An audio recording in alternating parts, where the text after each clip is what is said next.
I've been thinking to myself and wondering what it is about us that makes people in the entertainment industry keep making shows and movies and all the other things that are focused on all about how dysfunctional we can be, how dramatic and emotional and painful and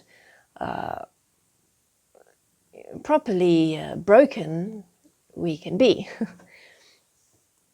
As an example, there was a few minutes of a show that I watched about these schoolgirls who all have these emotional issues that they can't deal with, and the way that they try and cope with their issues is they shoplift. And now they form a friendship, and it turns into this way that they can connect with each other, in this way that they can help themselves feel better. So I don't know how the show progresses. Maybe it changes. Maybe it brings in a more educational and functional way of dealing with emotional stress and strain. I don't know. But this little part of the show is a fantastic example. And you know what? Honestly, how many shows and movies are all about the worst of us and are all about how we destroy relationships, how we destroy ourselves, self-destructive patterns, how we will resort to violence to protect money, all kinds of stuff that, you know what, it's not really the best examples of humanity. It's dramatized, it's passionate maybe in some places, but most of the time, if I were to live through the things that people live through in these shows and movies, I would be pretty freaking miserable. I'd be like, why do I keep doing this to myself? And I mean, the reason that these shows keep getting made, the reason that we keep seeing dysfunctional people as main characters, continuing with their destructive patterns, is that that's what we want to watch. That is what we keep asking for. That is what is successful. That's what people want to see. It's not like these shows are made with no audience. There's huge audiences. We are suckers for these shows and for these movies. Why? Why do we thrive and enjoy human suffering so much? Why do we secretly desire to have these dramatic, weirdly dysfunctional events in our lives? Because I mean, that's what one of the things that must be driving it is, that we secretly want to be living those lives. We secretly want to be in those shows, having those moments of extreme passion, even if it's an anger, even if it's a jealous rage, even if it's fear. We want to have that excitement. But why is it so exciting? Why are we so excited by this, like, frankly, crazy shit? And I can only reflect on my experiences within it, and that is that they are those little hidden parts of me that connect with these dysfunctional characters. There's these little parts of me that are drawn to them. There's little parts of me that want to be that dysfunctional, that that have these desires to experience certain things, even though, you know that I wouldn't really enjoy it, and I know that the consequences would be terrible.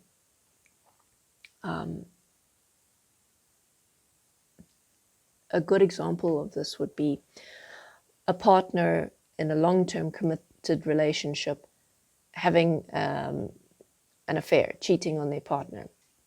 And it doesn't change the fact that they love their partner and they are or were committed to them. They may be still committed to them, But maybe over time, what happened is that the little thoughts, the little desires, the little what ifs, the little desire for passion and excitement and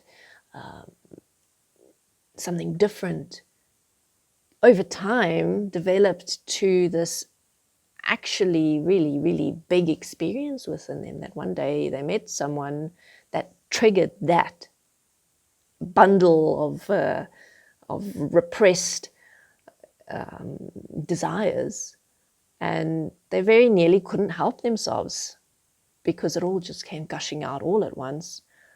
And those feelings they haven't felt in years and years, and they end up cheating on their partner.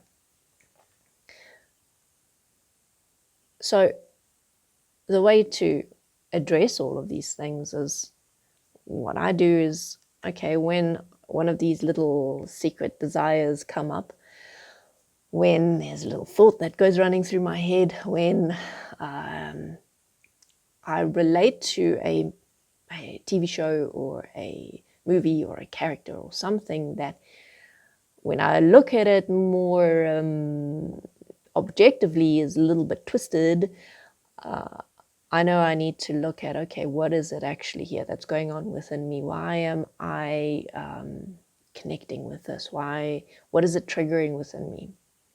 What desire have I been trying to ignore? Because usually what happens is it's in those parts of us, in those thoughts and desires that we try and ignore, that we don't deal with, that we put in a box and try and hide it away. Those are the ones that have all the excitement. Those are the ones that are difficult to contain when they get activated. So the first step would be an awareness of that, and starting to just see them for what they are, and see it as, okay, this particular thought, is it really something that I want to live? Take this excitement away, take away that desire, and just look at it for what it is, and ask myself, is that something that I want to live? Most of the time the answer is no. In some cases it may be exciting for a little while, but the consequences of it are extreme, to the point where it's so absolutely not worth it. So the moment we start just seeing all these different parts of ourselves for what they are, it's just some little thought. It's just this little piece of the design of humans as we currently are, that, you know, we don't need anymore. We could do without it. We'd be better without it. And then from that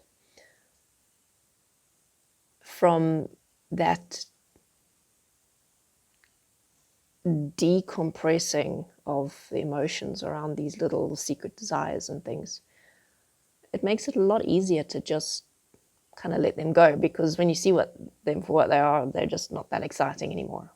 Like, it just isn't. It's our relationship to these thoughts that make them exciting. So take everything as an opportunity to look at what it tells you about you.